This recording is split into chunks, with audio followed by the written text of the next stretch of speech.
ఒక గ్రామంలో హరిదత్ అనే ఒక ముసలి రైతు ఉండేవాడు. అతను చాలా ధనవంతుడు. హరిదత్ భార్య వయసులో ఉంటుంది. హరిదత్ అతని భార్య కేసరికి వయసులో చాలా పెద్దవాడు. అమాయకుడైన ఆ ముసలి భర్త తన భార్యని అన్ని విధాలా సంతోషపెట్టడానికి ప్రయత్నం చేసేవాడు. కేసరి అతన్ని కట్టుకునేందుకు ఎంత ఖరీదైన బట్టలు కావాలన్నా కొనిచ్చేవాడు. తినడానికి ఏది కావాలన్నా తెచ్చిచ్చేవాడు. తల నుండి కాళ్ల వరకు వేసుకునే అన్ని రకాల నగలు కేసరి దగ్గర ఉండేవి. ఒకరోజు రాజు అనే ఉన్ని వ్యాపారి ఆ గ్రామంలోకి ఉన్ని అమ్మేందుకు వస్తాడు. కేసరి అతని దగ్గర ఉన్ని కొంటుంది. ఓ ఉన్ని బాబు, ఉన్ని ఎలా అమ్ముతావు? మేడం, 25 పైసలకు ఒక ప్యాక్ ఇస్తున్నాను. ఇంత మెత్తటి ఉన్ని మీకు ఇంత తక్కువ ధరలో ఎక్కడా లభించదు మేడం. కేసరి రాజు దగ్గర ఉన్ని కొంటూ ఉండగా అదే సమయంలో పొలం నుండి ఆమె భర్త హరిదత్ ఇంటికొస్తాడు. కేసరి, భోజనాన్ని రెడీ చేసావా? ఇంకా నేను వంట చేయలేదు. నాకెలా తెలుస్తుంది నువ్వు పొలం నుండి ఇంత త్వరగా ఇంటికొస్తావని? 3-4 గంటల తర్వాత మళ్ళీ రా. వ్యాపారి రాజు కేసరి ప్రవర్తన చూసి అంతా అర్థం చేసుకుంటాడు. తర్వాతి రోజు అతను మళ్లీ గ్రామంలోకి వచ్చి కేసరితో ఇలా అంటాడు. నేను ఒంటరివాణ్ణి. నా భార్య చనిపోయి చాలా రోజులైంది. నీ భర్త చాలా ముసలివాడైపోయాడు కదా. ఈ రోజు కాకపోతే ఎప్పుడోకప్పుడు పోయేలా ఉన్నాడు. నువ్వు ఆ ముసలి ముగ్గురుతో ఉంటూ ఎందుకు కష్టపడుతున్నావు చెప్పు? ఆయన నీతో ఇంట్లో పని మనిషిలాగా పని చేయించుకుంటున్నాడు. నాతో వచ్చి మనిద్దరం కలిసి గంగానది ఒడ్డు దాటి పారిపోదాం. నేను నిన్ను ఎప్పుడూ మహారాణిలాగా చూసుకుంటాను. కేసరి ఆ వ్యాపారి మాటలు పూర్తిగా నమ్ముతుంది. నువ్వు రేపు ఉదయమే నది ఒడ్డుకి బట్టలు, నగలు, డబ్బు తీసుకుని వచ్చేసేయి. ఆ ముసలివాడికి నీ నగలతో ఏమీ ఉపయోగం ఉండదు కదా. అలాంటి నగల్ని నీలాంటి అందమైన అమ్మాయి వేసుకుంటేనే మెరుస్తూ ఉంటాయి. కేసరి ఆ రోజు రాత్రి తన ముసలి భర్త హరిదత్ తినే భోజనంలో మత్తు మందు కలుపుతుంది. హరిదత్ స్పృహ తప్పిపోయాక కేసరి మొత్తం నగలు, బట్టలు, డబ్బు ఒక బ్యాగులో సర్దుకుని తెల్లవారక ముందే గంగానది ఒడ్డుకి చేరుకుంటుంది. ఈ నది చాలా లోతుగా ఉంటుంది. నేను నీ నగల్ని, డబ్బు మూటని, ఇంకా నిన్ను ఒకేసారి నది దాటించలేను. ముందు నేను వెళ్లి నగలు, డబ్బు మూటని నదికటి వైపున పెట్టేసి వస్తాను. మళ్ళీ నేను తిరిగి వచ్చి నా భుజాల మీద కూర్చోబెట్టుకుని నిన్ను కూడా నదిని దాటిస్తానులే. అది చెప్పి రాజు నగలు, డబ్బు ఉన్న బ్యాగుని తీసుకుని వెళ్లిపోతాడు. కేసరి అక్కడే ఉండి రాజు మళ్లీ వస్తాడని ఎదురు చూస్తుంటుంది. ఒక గెద్ద ఎగురుతూ అక్కడికి వస్తుంది. దాని నోట్లో ఒక ఎలుక ఉంటుంది. గెద్ద ఆ ఎలుకను తినబోతూ ఉండగా అప్పుడే దాని చూపు నదిలో ఎగురుతున్న ఒక చేప మీద పడుతుంది. గెద్ద ఎలుకను వదిలేసి ఆ చేపను పట్టుకునేందుకు వెళ్తుంది. సరిగ్గా అప్పుడే ఒక కొంగ ఆ చేపను పట్టుకునేందుకు వెళ్తుంది. గెద్ద మళ్లీ ఎలుక దగ్గరికి చేరుకునేసరికి ఒక కుక్క ఆ ఎలుకను తీసుకుని పారిపోతుంది. అదంతా చూస్తున్న కేసరి నవ్వుకుంటుంది. అయ్యో, ఓ గద్ద, నువ్వెంత పిచ్చిదానివే. చేప పిల్లి మీద ఆశతో నువ్వు ఎలుకను కూడా పోగొట్టుకున్నావు. వెంటనే గెద్ద ఇలా సమాధానమిస్తుంది.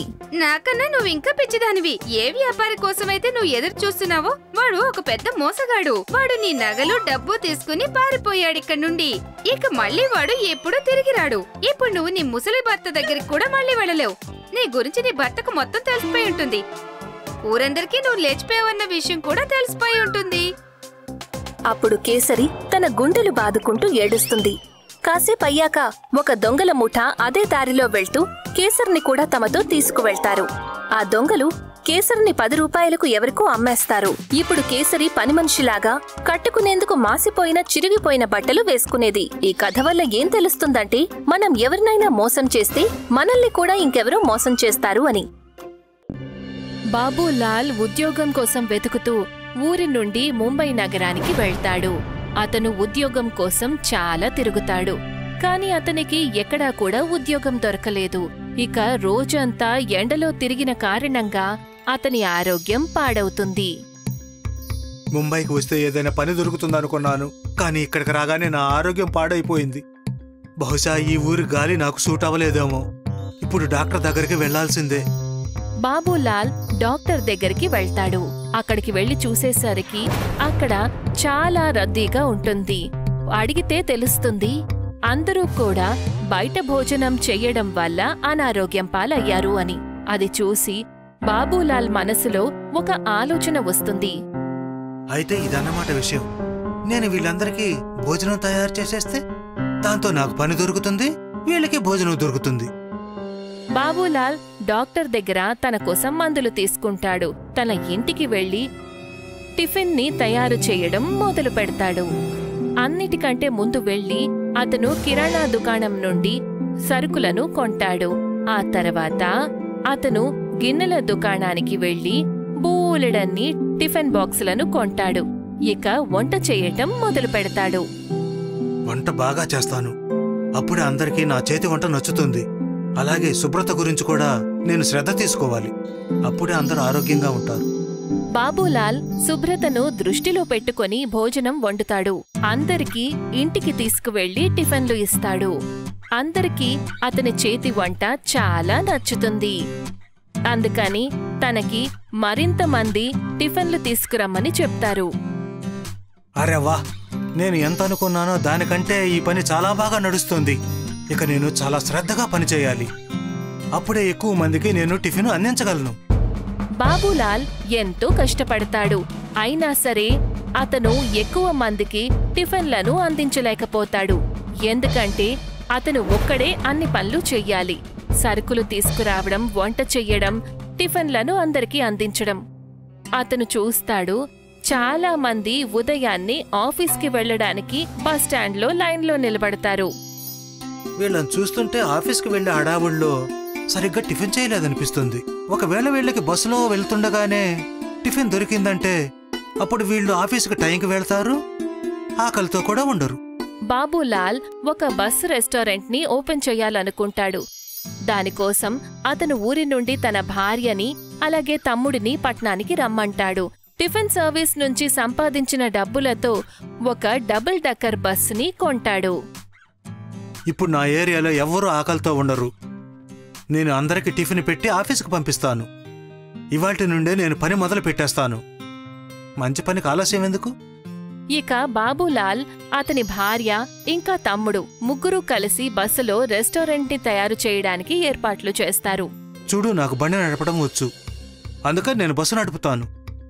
నా చేతి వంట ఒక్కసారి ఎవరైనా తిన్నారంటే మళ్ళీ ఇంకెక్కడా తినడానికి అస్సలు వెళ్లరు. సరే సరే, నువ్వే వంట చేస్తానని చెప్పొచ్చు కదా, అంత తిప్పి తిప్పి చెప్పాల్సిన పనేముంది? నాకు వంట చేయడం రాదు, బండి నడపడం రాదు, మరి నేనేం పని చేయాలి? నేను ముందే నీకు చెప్పాను నేను పట్నం రాను అని. చూసావా, నేను రావడం వల్ల ప్రయోజనమే లేదు. నీకు బస్సు నడపడం, వంట చేయడం రాకపోతే ఏంటి? నువ్వు కావాలంటే ఈ బస్సు రెస్టారెంట్లో మాకు సహాయం చేయొచ్చు కదా. నువ్వు ఇంకేమైనా పని చేయొచ్చు కదా. ఇంకేం పని ఉంది? 2 పనులు మీరిద్దరు చేస్తున్నారు కదా. భోజనం వడ్డించే వాళ్ళు కూడా ఒకరుండాలి కదా. భోజనం వడ్డించిన తర్వాత వారి దగ్గర నుండి డబ్బులు తీసుకోవడానికి కూడా ఒకరుండాలి కదా. ఆ పని దానంతటదే జరిగిపోతుందా? సరే, అయితే నేను వెయిటర్ ఇంకా బస్ కండక్టర్ పని చేస్తాను. చూసావా, అదే సంగతి. ఇప్పుడు నువ్వు పట్నం వచ్చి ప్రయోజనం లేకుండా పోయిందని అనవు కదా. లేదు లేదు, ఇప్పుడు నేను అస్సలు అన్నాం.